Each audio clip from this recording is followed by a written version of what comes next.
Maraming salamat sa ating mga kaibigan sa production team for looking for that from the archives.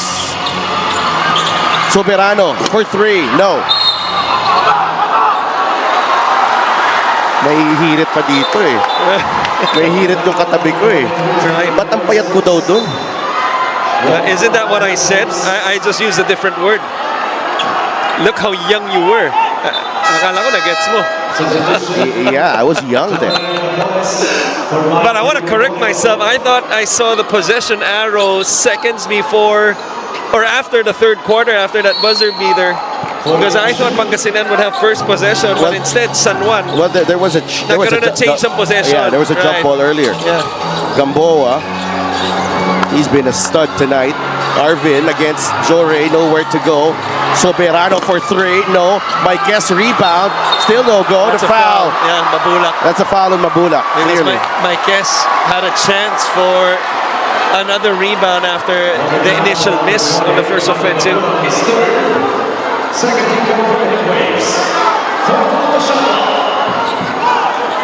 Already the second team foul and only 30 seconds of the fourth quarter game clock. Second team foul para sa Pangasinan. Mike's, a turnover. Melencio to Mabula. That's a foul on Alforque. 2 free throws for Mike Mabula. So that if San Juan loses this game, there are 2 things na pwede nilang balikan. No? The turnover story in the second half. Wala na silang babalikan. Hindi, ibig sabihin. Tapos ang season. Ibig sabihin, di ba, papanoorin nila to lalo ni mga coaches.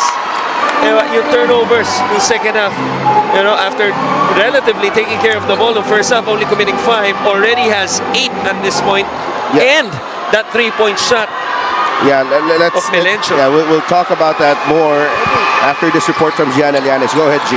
Staying composed is the name of the game for the Pangasinan Heatwaves to get their same momentum this fourth quarter. After confidently taking shots in the first, Coach Jerson noticed hesitation during the third. So he had a simple reminder last huddle na kahit tinatakpan sila ng kalaban, tumira pa rin ng tumira. It's all about bringing that confidence back for the Heatwaves right now. Back to you guys. Maraming salamat, G. After losing that big lead, and I think both teams, it applies to both teams. I think in this do-or-die game, turnovers, kahit sa anong point pa yan ng ating laro. Boss Monching Talisayon, also here in the building, supporting San Juan for sure. AC is fouled by Bonga Lanza. Kahit sa point pa yan, it could be costly. But here for San Juan, nakikita natin yung timing ng kanilang turnovers because they cannot build the momentum they need to get some separation because they all kanina that was a chance to take the lead again, right? And they commit another error, and because of that, yung turnovers nila sa second half na napakarami, 15 fast break points na, 6 more already compared to the first half, as we have a coach's challenge. Upon review, the challenge was unsuccessful. Ball on the floor stays. Foul on number 54, Bonga Lanza is second. This is a big call, considering that it's been a tight ball game here. That foul on Bonga Lanza. Medyo mahirap yung anggulong yun, pero it looks to be, it looked to be landing spot para kay Soberano. Well, his momentum just carried him over all the way to AC, and sinubukan niyang iwasan. He was trying to go to the right side, papuntang baseline, but didn't just quite get there sa gilid, kaya medyo bumagsak itong si Soberano. 64-62. Ganda ng free throw clip ni AC Soberano. We're watching us right now, Eman Calo, former Mpbl champions. Ano na ngayon? After na-eliminate ang Basilan, panalay season na siya. Right. So may championship daw sila, Team Odtat Pagalungan. So good luck sa inyo, Boss JJ Habilosa. And also watching, binabati din natin Mayor Emerald Bakuli from Luba Abra.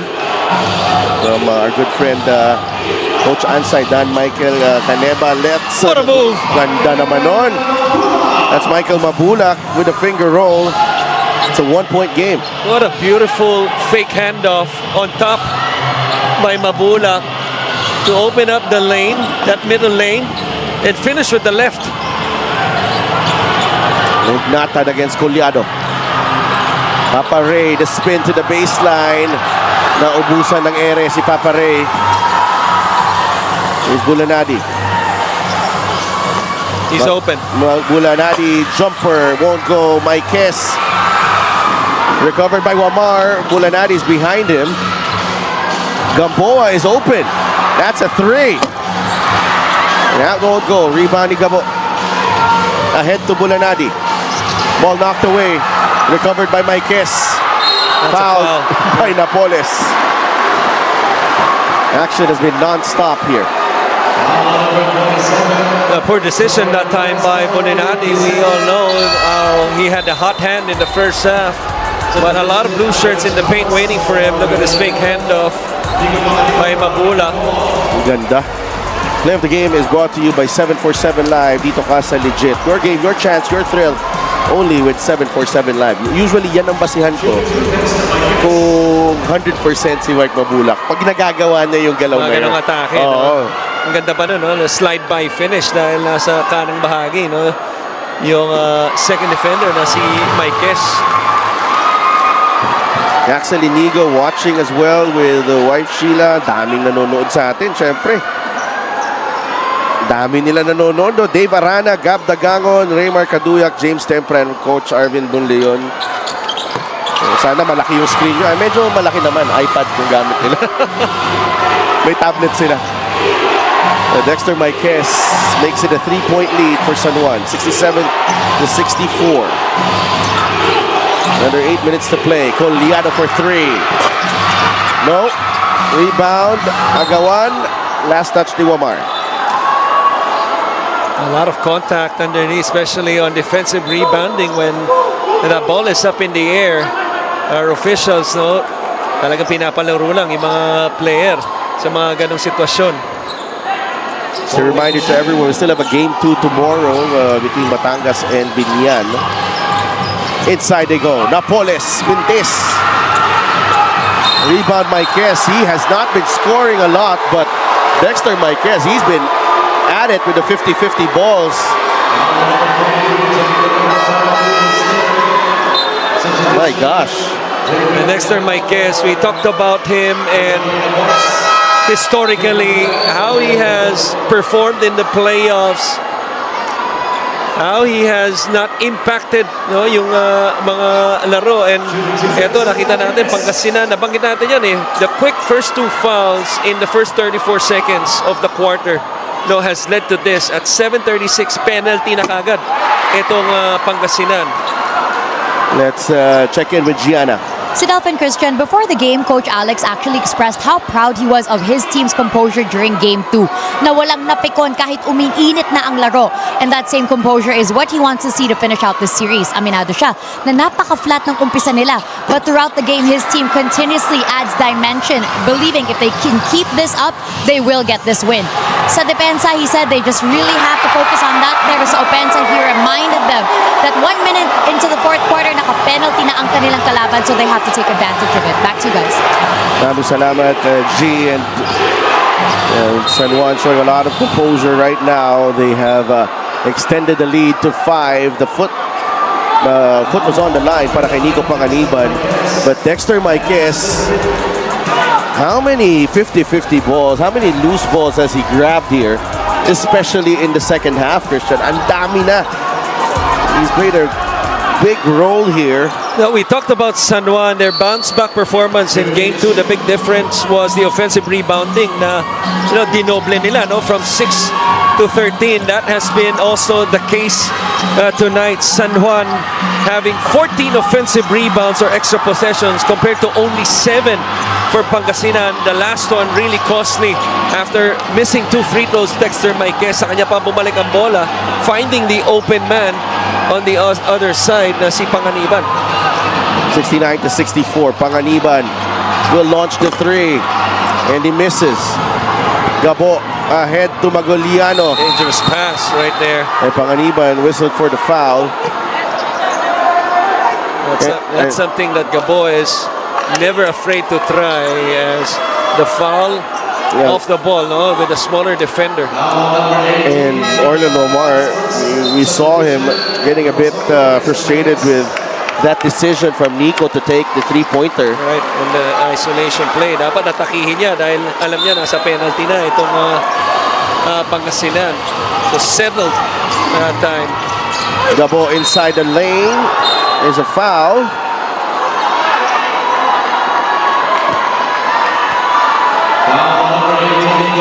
I thought he slipped there. Tingnan natin. I thought there was contact, but was it enough contact to blow the whistle? Maybe. Let's see. Oh, nakatagilid si Panganiban. That's on Nico.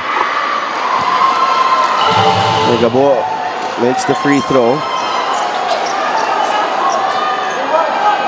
Nagkaroon ba ng time na may ganun ka? May malaking... But you know, I was about to say, obviously in the NBA, who needs bobbleheads if you have, giant faces like those? Yeah. Dito lang meron yan. I think nagkaroon ng time. Kasi alam ko It was a long time. Collegiate star. Let's not put this on me since you're the birthday boy today. Good pass. It's a big shot. Oh, hit the side of the board. And a poor foul.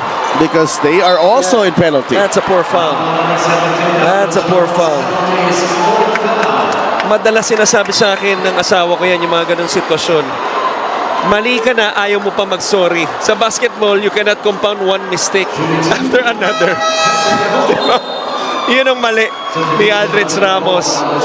No nga. You miss badly an open shot, and then in the penalty, about 90 feet away, you foul somebody in the backcourt. Huwag ka na magkaila. Nakaka-relate ka rin. Oo naman. Hindi porket birthday mo, absuelto ka. Kaya nga nananahimik ako. Wala akong sinasabi. Ilan na ba yung nanonood sa YouTube? 37,000? Malamang marami. You guys just go, Mike Calisan, an important player. Oh, he's not here. Yeah. He's not around in this ballgame. Arguably, their best big man. One of the best big men for sure in our league. Out injured, I think he's done for the season. 69-68. Raul. Balik kay Wamar. Orlan for 3. No. Soyod with the offensive rebound. That's a foul on Gabo. 2 free throws coming up para kay Raul Soyod, and offensive rebounds again for San Juan. Turnovers and offensive rebound para sa panig ng Pangasinan, defensive rebounding. But that's why coaches would always, or would usually say, hindi lang pwede gusto mo. That time, Bulenadi, yes, boxed out the bigger Soyud, but boxing out is not going to be enough. You got to finish the defensive rebound by getting the rebound. And Jem Calma and Fran Yu. Former San Juan Knight. Yeah, San Juan as well. 2 for 2 for Raul Soyud. And yung contemporary mo, Ronnie Ricketts. Excuse me, Ronrick na siya. Direct Ronrick. Contemporary mo yan. Grabe yan, ha? Gabo airballs the 3. I am just impressed with your vocabulary today. Talagang it's only one game. You could have just said kabach. Yun yung usually ginagamit. Panahon mo, talagang pinili mo yung pasimple ba So it sounds a bit classy and elegant for you. Panganiban, labas kay Gamboa. Gamboa launches the 3. Panganiban Saves the possession for San Juan. What an effort. And that was against Vic Manuel as well. This could be a basket timeout situation if it's a basket. Oy, nabitawan ni Raul. Turnover again for San Juan. Gabo to Mabula. Mabula will finish. It's a 1-point game. Nice run right there by Pangasinan. Give it up to get it back. Mabulak to Gabo and a touch pass. Gabo back to Mabulak. Marvin Gamboa able to get it across. If I'm Gamboa, I'm posting up the smaller defender, but Bulanadi switches back. The runner from AC Soberano, no bounce. Magaliana secures the rebound for Pangasinan. Bulanadi wants it underneath, trying to seal off itong si Soberano, excuse me. So that's something they've been trying to do, not in the half court, but in transition. Pangalawang beses na yan, no? The first one was Maguliano, a couple plays back. This is the play of the game, brought to you by 747 Live. Dito ka sa Legit. Your game, your chance, your thrill, only with 747 Live. And Alin Bulanadi has 13 points. He has struggled after that hot start. So ngayon, a chance to get his rhythm back. Well, we just saw Mabula finish in transition, and he has come to life in the second half after being scoreless no first half natin. All of his 8 points here in the second half. Panganiban. There's a switch here. Panganiban attacks. Oh, Nico Panganiban. A strong move. And a three-point play opportunity. They forced the switch of ball screen, which is the defensive tendency of Pangasinan, and because of that, he blows by the Mike Mabula, goes to his strong side right. You see that foul right there by Maguliano. A bonus pa. I thought Maguliano backed off a little bit in the final moment. I thought there was enough contact. Yeah, but mas napigilan sana na yung three-point play. Right. 74-71. 4:10 remaining. Gabo drives left. Nandun si Wamar all the way. Maguliano. Labas kay Alin Bulanadi. Bulanadi, there's a switch. He launches the three and he continues to miss. Manuel able to put that one in. 74-73. Manuel has 17 points and 4 boards. Oh, what a time for a second chance opportunity for Pangasinan. Only their 7th and 8th point and their 7th offensive rebound. What a time to come. Panganiban loses the handle. They were asking for a foul. And it's pretty much the same situation as earlier, even though it was a missed shot by Aldrich Ramos. But once again, a poor foul after the change of possession. There was no change of possession right here because Vic Manuel made sure that they had another opportunity using those big hands. On the other end, another turnover for San Juan. And another foul after the turnover. Yeah, San Juan already has 15 turnovers. A huge number, Commissioner Kenneth Duremdes. And the voice of reason of the Mpbl, Rudy Distrito. Siyempre si Emer Oreta nandun din. Ating head of operations, Ken and somebody, wearing a black cap. Yeah. Yeah. 3:34 left. Oh, I'm sorry, that was Mika. Just kidding, Mika. Please make sure not to rewatch this. There you go. Kasi yung unang kuha natin, parang nakaside nyo, nagtatago eh. Well, ano yan? May naghahanda yan sa next series. Holding foul on next series, next coverage. I was about to say North Division. K-drama o anything. Kinuha mo po siyang artista. 3:34 remaining. Mabula at the free throw line. Lamang ang San Juan. Pasensya ka na eh. Nakita ko na yung contemporary ko eh. Na si Roderick eh. Ay, akala ko ganun din si Miss Abisamis.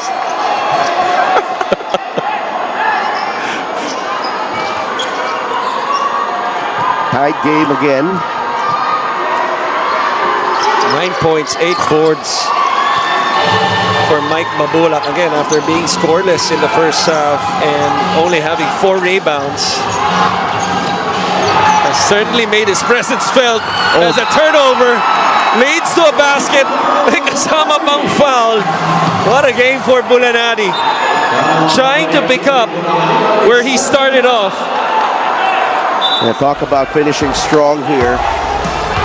Pangasinan applying the pressure here and the turnover leading to this basket.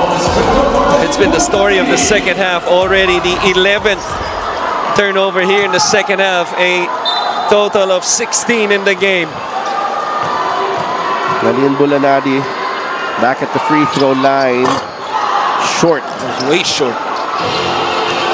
6-0 run here para sa Pangasinan. Bagsak si Hesed Gabo. Gamboa, dire-diretso. Oh, lost it.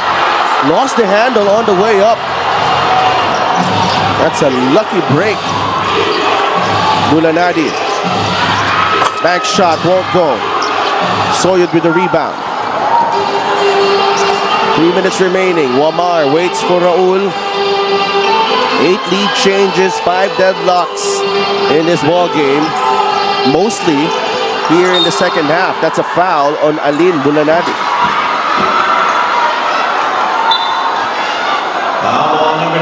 Oh, Vic Manuel. Yeah, right there, as it was a dribble handoff action. And trying to pitch the ball, or hand off the ball to Orlan Wamar right here. But as he turned, Yeah, that even before the handoff, yung hawak dun sa bewang. Manuel, medyo Vic Manuel. na-dislodge itong si Maikis. 77 to 74, 2:50 remaining. Dexter Maikes at the line. Free throw shooting, 14 of 22 for Pangasinan, 13 of 19 for San Juan.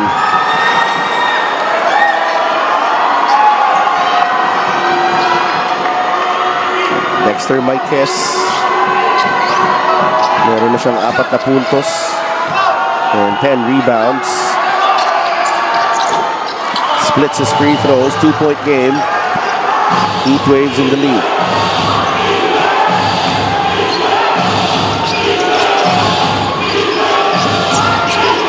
They're going to go to Vic Manuel on the post, I believe here. Against Raul Soyud. Yeah.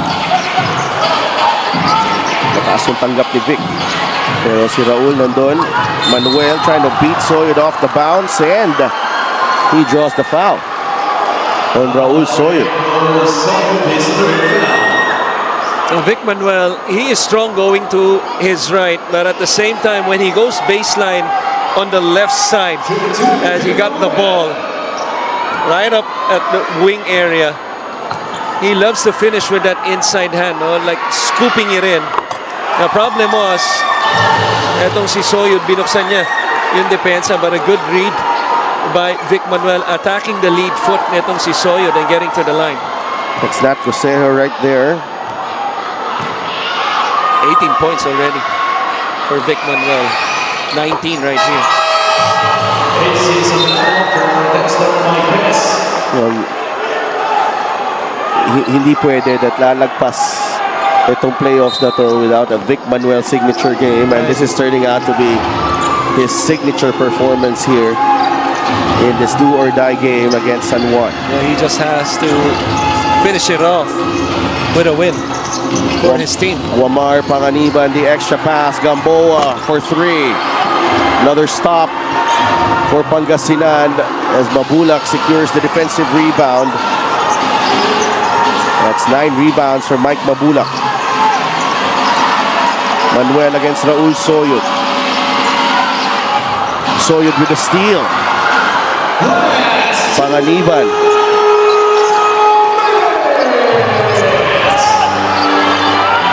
Gamboa, if hindi nabigay kay Raul Soyo, here's Nico. He'll try to test the defense of Mabula.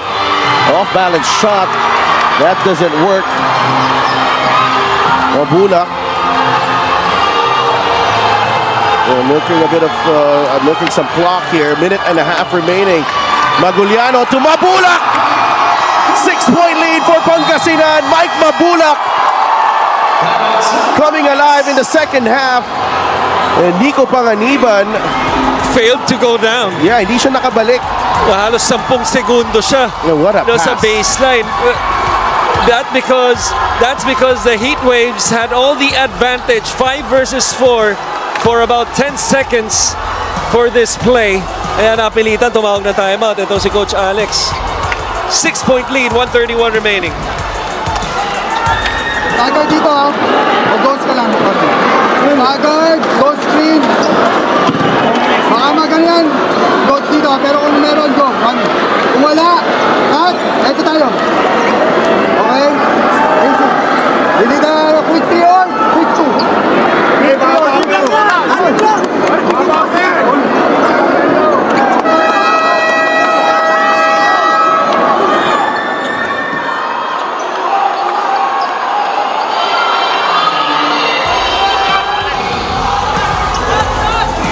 Mike Mabula, JP Maguliano, and Vic Manuel combining for 29 points in Game 2.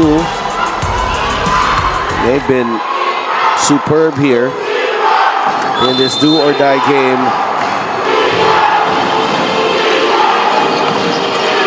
JC Colliar is in the game, forced on the one. They need a basket here.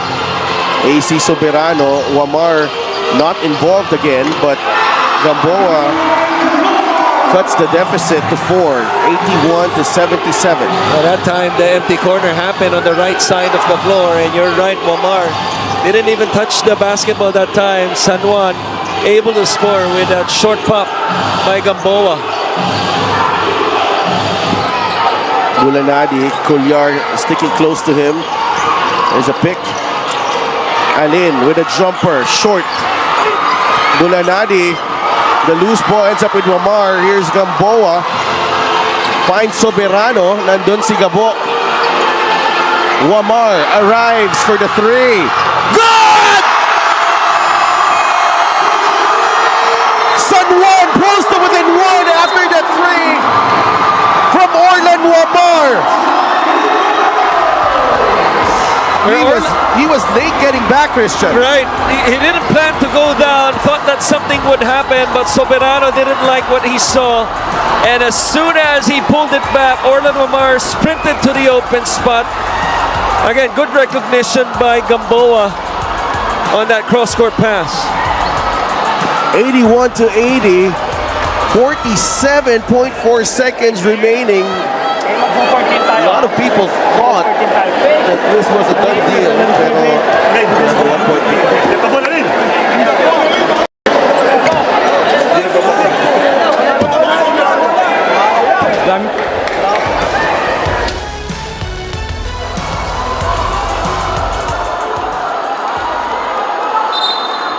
Coach Jerson Cabiltes with perhaps his most important timeout of the season.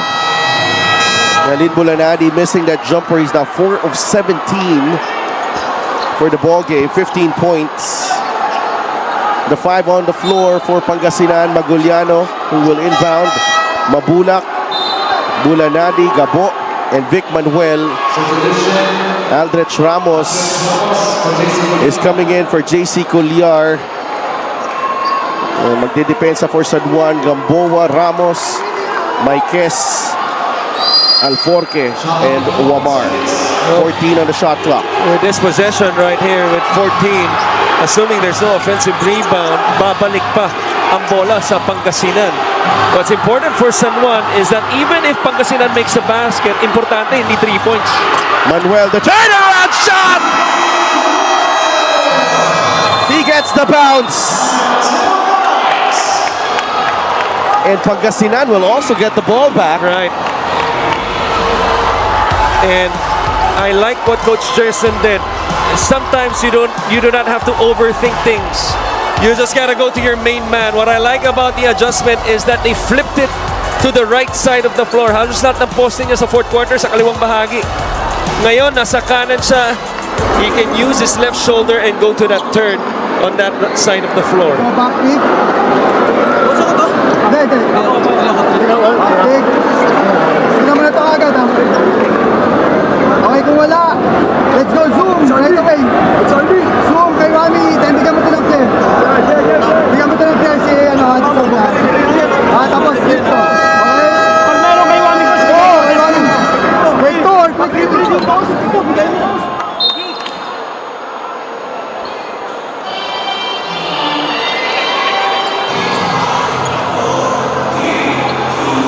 What do you make of that timeout from Coach Alex, Christian? Well, I heard a zoom action right there. I'm gonna expect it to be for Orlan Momar because he's the only guy that can draw two defenders.